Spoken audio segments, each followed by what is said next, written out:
Hi guys, my name is Lucia and today I'm going to be sharing with you my 2018 makeup favorites. I cannot believe a whole year has passed since I did this video. I did do one for 2017. I will link that down below. I don't do monthly favorites. I don't do seasonal favorites. I really only do this year-long favorites video. I think last year was the first time I did it. Honestly, this video was a little bit difficult because the things that I enjoy the first half of the year, maybe I grow out of or I use up and don't repurchase, and then by the end of the year there's a set amount of things that I am using. If you're familiar with my channel, you know that I use up most of my makeup aside from eyeshadow palettes, and so my rule of thumb is if I use something up and I didn't repurchase it and I don't miss it, it wasn't a favorite. So basically everything here are not things that I have used up unless I repurchase them. Let's just get right on into it. Now, I don't think I have something for every category, and there are a couple things that are repeats from last year because I discovered them at the end of the year and I just didn't change it up. We're going to start with face primers. This is the Becca First Light Priming Filter, and this is definitely the standout face primer for me this year.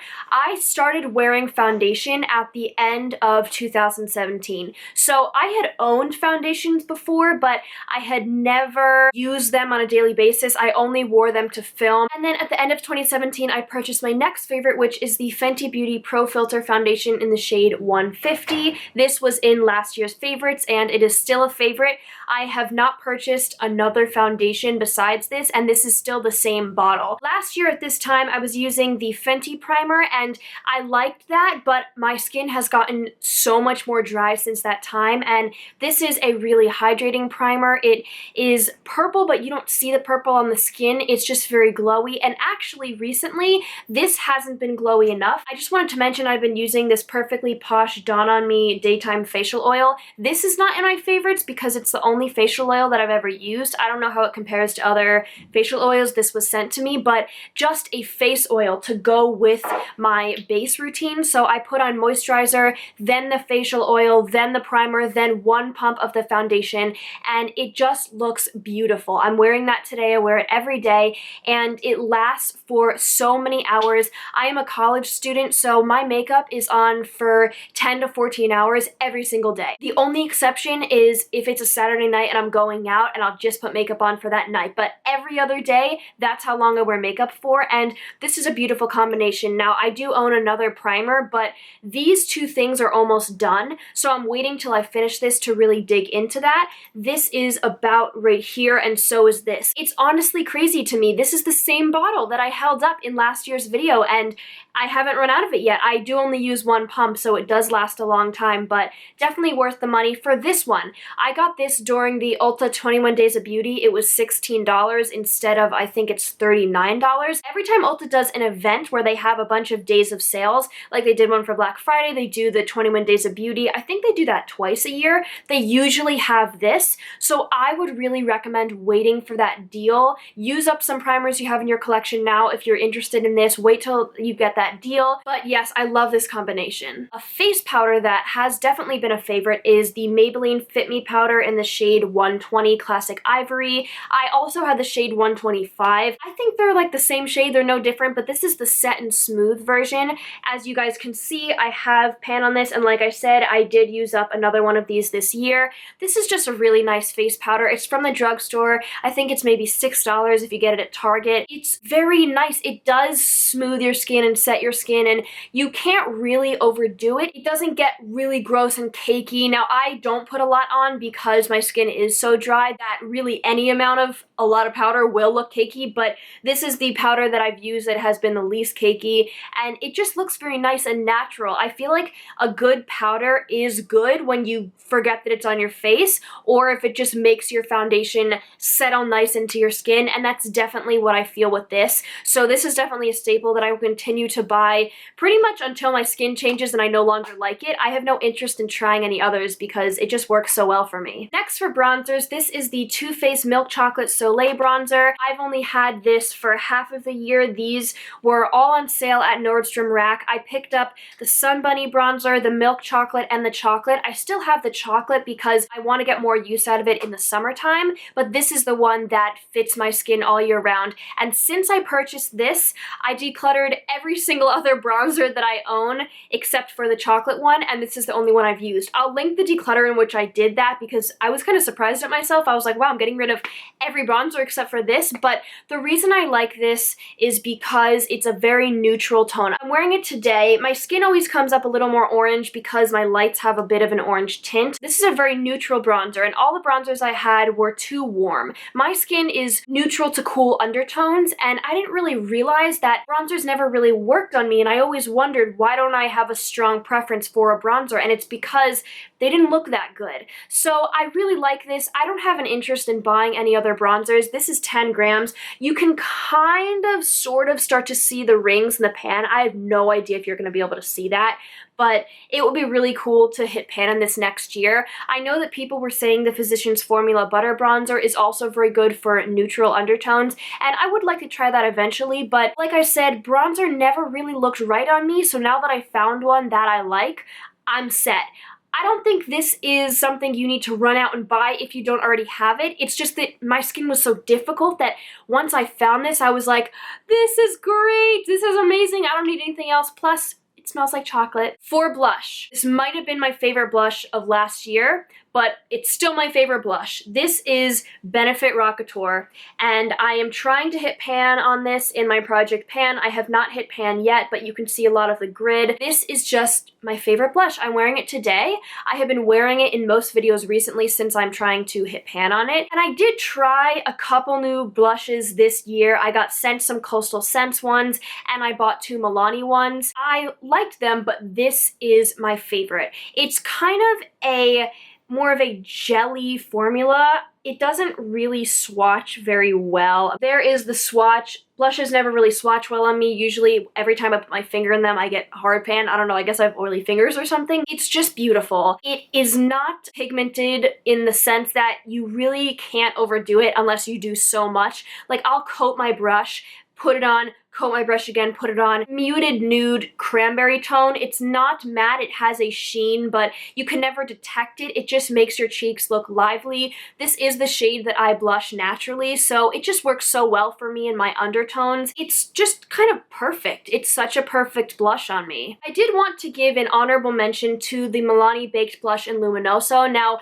this is not a favorite. For the amount that I've used it, I couldn't call it a favorite. I bought this in the summer, and I really only used it in the summer. It definitely looked better on me when I had a tan, but in the summer, this was beautiful. This is a swatch of what it looks like. I'm sure you guys have seen this before, but I would put this on. I wouldn't put a highlighter on, and when I was tan, this would be so delicious and golden, and I'm really looking forward to using this again in the summer. I do definitely want to get more use out of this in the winter, but I feel like it does look a little strange because I'm so not a warm-toned person that when I'm super, super pale, really warm-toned blush can look kind of strange, but I definitely do want to use it more in the winter. So not a favorite, because for me to have a favorite, I've had to have used something so many times, but definitely an honorable mention. This is the Essence Pure Nude Highlighter, and I have raved about this all year. I used this almost every day this entire year, and in the past month, I realized that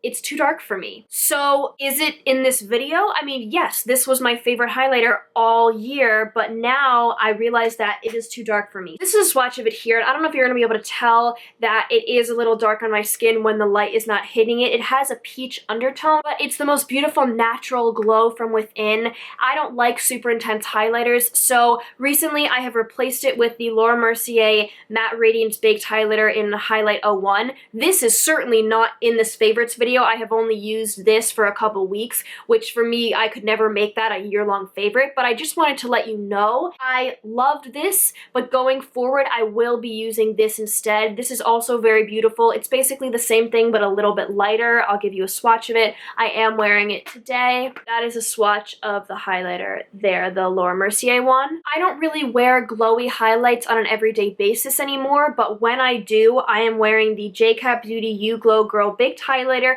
in the shade 104 Crystal Sand. This was sent to me from the Hush website. I think it's one of the only things in this video that was sent to me, but this is amazing, and I would totally buy this with my own money. I think it's like $8. when I am going to a party or I'm going to a dinner or I just want to look super flashy, this is the highlight that I use. This is what it looks like. It has a pearl undertone, so it's not gold, but it's not pink in any way. This is my favorite undertone for a very flashy highlight. It's just beautiful. Like I said, I don't use it that much, but when I do, it never disappoints. That is all for face. Now we're going to move on to eyes, and if you have been following my channel this year, this should come as no surprise. When I just sat down to pick my favorite eyeshadow palettes from the year, there was only one that I could say without a doubt was my favorite, and it is the Beige Cosmetics Zodiac palette.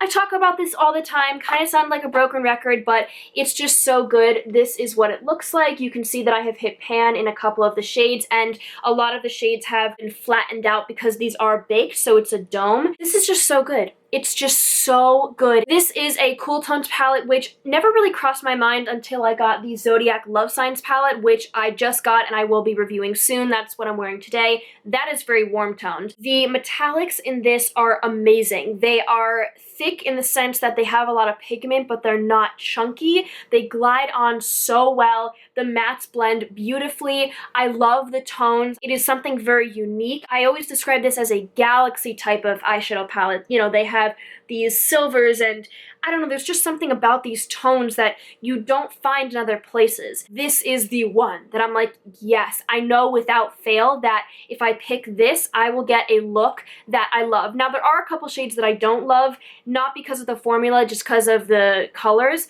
I don't like the Sagittarius, Scorpio, and Libra, and the Cancer and Aries. The blue and the purple I like, but I don't use that much. All the others I use a ton, and this is very inexpensive, so even if there are a couple shades that you don't like, usually I would always say make sure you love all the shades in a palette, but this is gigantic. You're not going to love every shade. Also, I would recommend buying from the Ulta website instead of the BH Cosmetics website. I was complaining about the shipping in my Shop My Stash video for the new Zodiac palette, and a lot of you guys were like, no, it's not their fault, it's just because it's the holiday time. While that is true, and I agree with that, I just have heard in general that the shipping isn't very good. I have experienced that. Get yours from the Ulta website, but staple in my collection. I wanted to give an honorable mention to another palette. Just because I'm not mentioning all my palettes doesn't mean that there aren't other things that I have really been enjoying. The thing I wanted to give an honorable mention to is the Good Sport palette from Colourpop.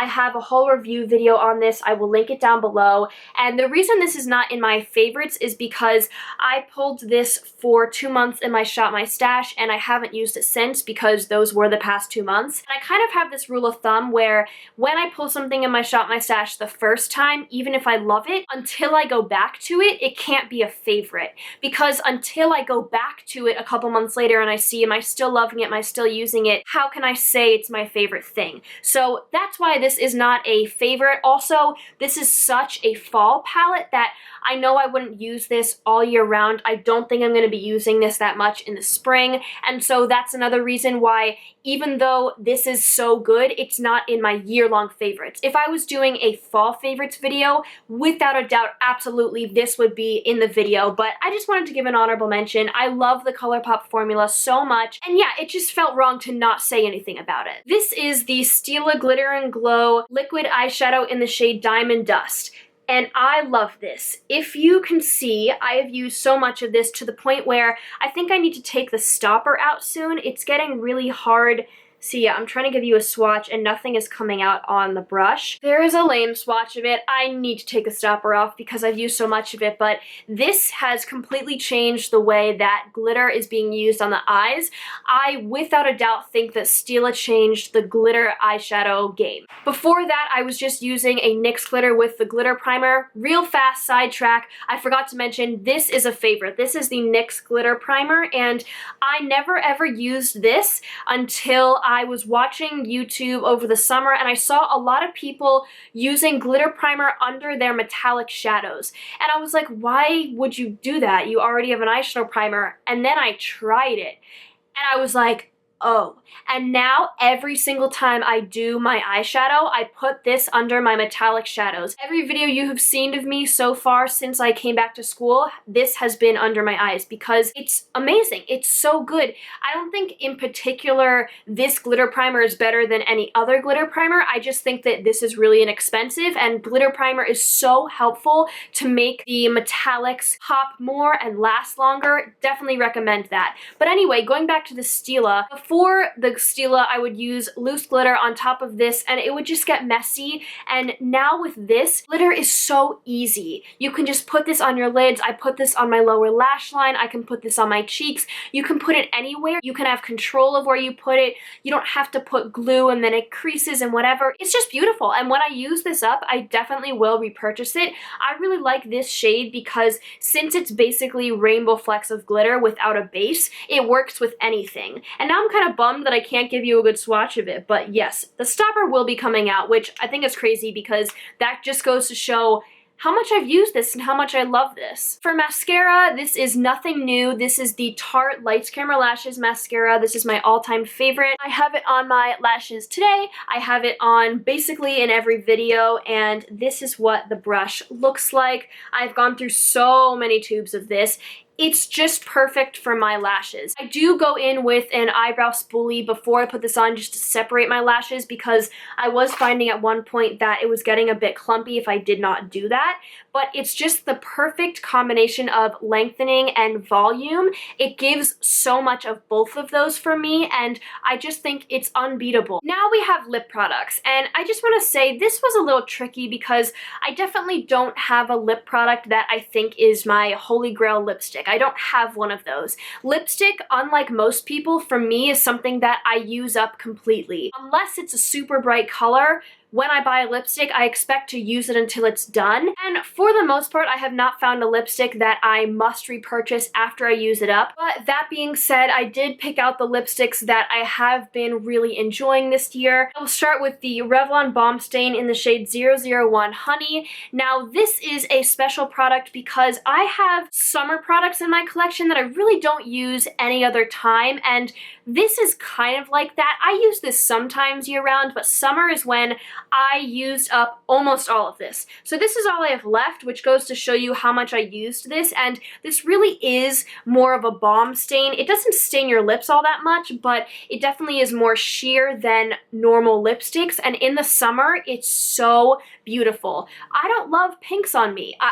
I say as I'm wearing an entirely pink look, but I don't like bright pinks. I don't like bubblegum pinks, but this undertone just works with my undertone because it is a cool undertone. This definitely isn't something that I use when I'm wearing a full face of makeup, but come summer, this is all I was wearing. This was sent to me. This is the AOA Studio Wonder Matte Liquid Lipstick in the shade Obsessed. I've talked about this really a fair amount on my channel. It is the only red I own and the only liquid lipstick I own. AOA did send me, I think, 8 of these, and this was the only one I kept. These are $1, so though I did not buy this on my own, I so would purchase this, and if I run out of this and I don't get a red lipstick in a mini form or something like that, I definitely will repurchase it. This is what it looks like, and I just think for a liquid lipstick, first of all, it's not uncomfortable. It's not the most comfortable thing. I'm not going to sit here and be like, ah yes, Comfort 101 featuring this, because that's not how liquid lipsticks go, but in terms of liquid lipsticks, this is really comfortable, and it's just so nice. It doesn't feather, it dries down to a matte. I do reapply it on the inside of my lips after I eat and stuff, but even sometimes after I eat, I don't have to. It really depends on what I'm eating. So many liquid lipsticks are just so ridiculously drying, and this one is good. It's not patchy, it does the job, it is a beautiful shade, and it's $1, and you really can't beat that. But even if this was $10, I would still have this in my favorites video. I hope that makes sense. This isn't just in my favorites video because it's inexpensive, it's here because it's good. This is the MAC lipstick in the shade Whirl. I am also almost done with this, and this I love with my Zodiac palette. This is definitely a favorite for me. Before I bought this, I bought the dupe of this. It was a Maybelline matte lipstick. I can't remember what it is, but if you look up online Maybelline dupe for Max Whirl, it will come up. I used that entire lipstick up, and then once I did, I really wanted to have the more luxurious one of the MAC lipstick. This is what it looks like. It's a brownie cool toned nude, and every time I wear a cool toned look, I wear this without fail. It's just so good. Once I use this up, I will repurchase it. It's just a staple. I also used up the MAC Mocha lipstick, and though I didn't repurchase it, that definitely, I don't know if it was necessarily a favorite this year, but just in general, I really like that one. It's more of an orange one. This is a matte formula. The matte formula is a little bit dry. Mocha was a satin formula, but I just really like MAC lipsticks. I find them to be very reliable. Next, this is a tool, and I'm not going to mention brushes in this video, but this is such a staple in my collection that I couldn't not mention it. This was also sent to me from AOA. It is the AOA Studio little sponge brush cleaner. It actually doesn't have a name on it, but I'm sure if you go on their website and you go under tools, you can find this. It is supposed to be duping the color switch, and this is amazing. Every single time I do my eyeshadow, I don't clean my eyeshadow brushes on a daily basis. Oh my gosh, I do not clean my eyeshadow brushes nearly as often as I should because I'm just a college student and I have so much going on and I have a job and it's a lot. I will demonstrate. So you you're using your eyeshadow, you put on your eyes, and then, oh no, I want to use this brush again, but there's pigment. You just go like this and all the pigment on the brush comes off onto the sponge, and then you can use it again. It's not clean in the sense that it's hygienic, but it's clean in the sense that you can use a different color. It is amazing. I'm pretty sure this is also $1, and as soon as this little sponge thing breaks, I am repurchasing this. I could not do my eyeshadow without this. This is one of those tools where this has changed the game for me. There are two perfumes that I've really loved this year. The first one is Gucci Bloom. This was my Christmas present last year. It just smells like honeysuckles. It is so amazing. I used this definitely all the first half of the year. It just doesn't last very long. That's the only complaint. It's so expensive and it doesn't last very long on the skin, but I definitely do love the scent. Now, my other favorite has been for the second half of the year, getting into fall and winter, and that is the Yves Saint Laurent Mon Paris perfume. This was sent to me from the Octoly website. When I was deciding what perfume I wanted for Christmas, I did decide on Gucci Bloom, but this was a strong contestant. At the time, I got a sample, and I didn't like the sample because it felt too strong, but I love this. When I use this up, I probably will repurchase this, even though it's so expensive. It's so good. It's definitely deeper and sexier, but it's so nice for the fall and winter because this is a very, very spring summer scent. I think if you handed me just these two perfumes and you said, spring, summer, fall, winter, I'd be like, done. I'm set for the year. And that is everything. Those are my favorites for the year. A lot of these should come as no surprise because I do have a smaller collection and I talk about a lot of these all the time. Let me know what you guys absolutely loved this year. What was your standout? What changed the game for you? Please give this video a thumbs up and subscribe, and I will see you guys very soon. Bye.